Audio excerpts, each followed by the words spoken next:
تو پاکستان میں ہر شعبے میں ضرورت ہے اس کی, اور اگر ریگولیٹری اتھارٹی صرف ہو تو پاکستان کے 90% مسائل جو ہیں ان کا حل ممکن نظر آتا ہے. اچھا یہ مجھے بتائیں کہ اگر ہم کمپیریٹیولی دیکھیں تو گورنمنٹ سیکٹر اور پرائیویٹ سیکٹر وہ دونوں کہاں پہ کھڑے ہیں.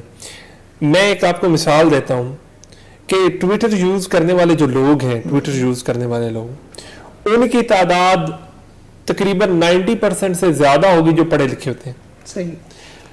جو طوفان بدتمیزی ٹویٹر پہ ہوتا ہے مختلف اوقات, کیا ہم نے لوگوں کو پڑھا کر اس کی طرف راغب تو نہیں کر دیا؟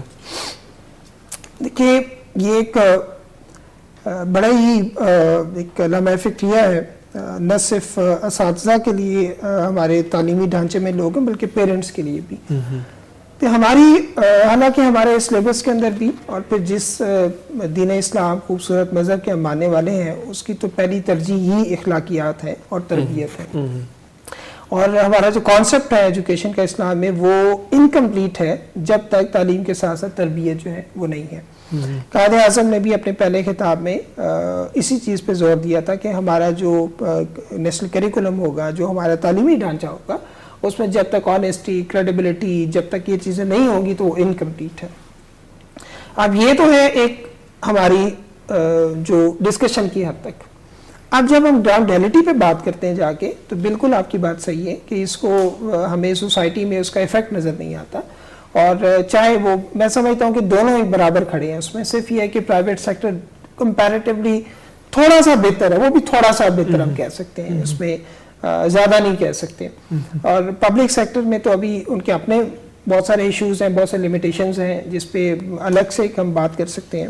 تو پرائیویٹ سیکٹر میں بھی اس چیز کی بہت زیادہ کمی ہے کہ ہم تعلیم یا ڈگریز یا سرٹیفکیشنز اس کے اوپر تو جا رہے ہیں, لیکن وہ جو ایک بچہ جب ایک یونیورسٹی یا ہائر ایجوکیشن کمپلیٹ کر کے باہر آتا ہے, ایون اپنے اسکول کمپلیٹ کر کے جب باہر آتا ہے, تو اس کی پرسنالٹی کے اندر جو چیزیں اداروں کو چاہیے آگے وہ اس کے اندر پائی نہیں جاتی ہیں.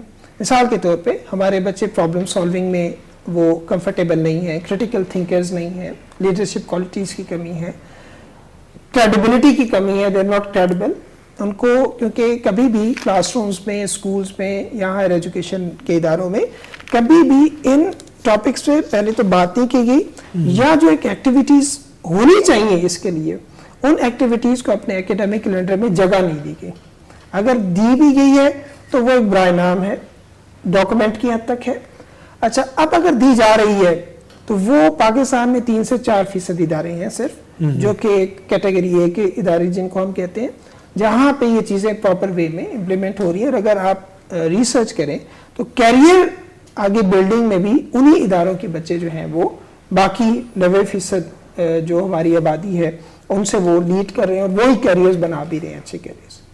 اچھا, اگر ہم اسی ساری صورتحال کو دیکھیں, آپ کی نظر میں پنجاب یا خصوصاً پاکستان میں کون سے ایسے تعلیمی مسائل ہیں جن کا حل ہونا بہت ضروری ہے؟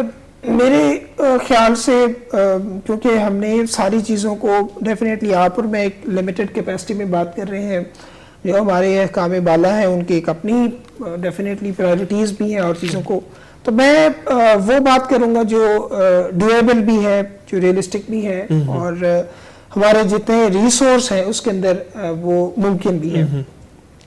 ایک تو یہ جو پاکستان میں ایجوکیشن کا جو بجٹ ہے, جو ریشو ہماری tax to G D P, جو education budget to G D P ہے, اس کو زیادہ نہیں تو کم از کم 1% جو ہے 1% تو امیڈیٹ انکریز کرنا چاہیے اس کو.